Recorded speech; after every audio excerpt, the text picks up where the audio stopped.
Hello everyone, অনেকদিন তো বন্ডামি করলাম, তাই আজকে ভাবলাম হুজুরদের সাথে ঘুরে আজকে হুজুর হই। তাই হুজুরকে বললাম, আমি হুজুর আমাকে হুজুর বানিয়ে দেন।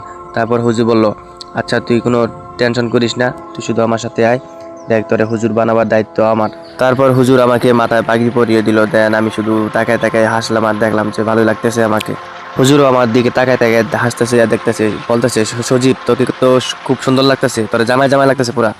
মাথায় পাগড়ি পরার পরলে আমার অবস্থা পুরোপুরি রেডি হওয়ার পর রওনা দিলাম ভ্রমণের উদ্দেশ্যে। পুরোপুরি 2 ঘন্টা জার্নি করার পর আমরা চলে এসে পড়েছি সেই কাঙ্ক্ষিত জায়গায়। কোন জায়গায় আসছি সেটা বলবো না, সেটা তোমরা বলে দাও কমেন্ট বক্সে ফটাফট। আর হ্যাঁ, মাথায় পাগড়ি পরে হুজুর সেজে আমাকে কেমন লাগছে সেটাও বলতে ভুলবে না, ঠিক আছে? প্রচন্ড রোদে ঘোরাঘুরি করার পর আমি ঘেমে গেছি। হুজুরকে বললাম, হুজুর আমি এই ফ্যান দিয়ে বাতাস খাবো। হুজুর আমাকে বললো, আরে এই ফ্যান দিয়ে বাতাস খাওয়া যায় না, এই ফ্যান দিয়ে আবহাওয়া মাপে।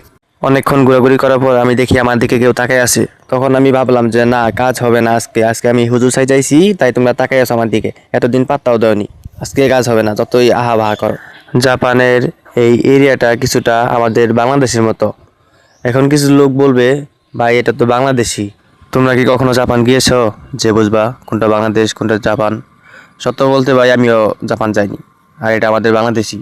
আর এখানে বসে আমি একটা জিনিস দেখতেছিলাম, অনেকক্ষণ ধরে দেখতেছিলাম একটা জাহাজ ডুবে যেতেছে, আর সেই জাহাজের উপর মানুষ বসে বসে ফোন টিপতেছে। তখন আমি বললাম যে ভাই, তোমরা এরকম বসে না না থাইকা তোমরা একটা অটো ডাক দিয়ে আনো, অটো বাইনা দড়ি বাইন্দা তারপরে ঠেইলা উপরে নাও। ভিডিওটি ভালো লাগলে লাইক করো, পাশে থাকার জন্য সাবস্ক্রাইব অ্যান্ড ফলো করো। আর হ্যাঁ, আজকে হুজুর সেজে আমাকে কেমন লাগছে সেটা ফটাফট কমেন্ট বক্সে লিখে যাও, ঠিক আছে?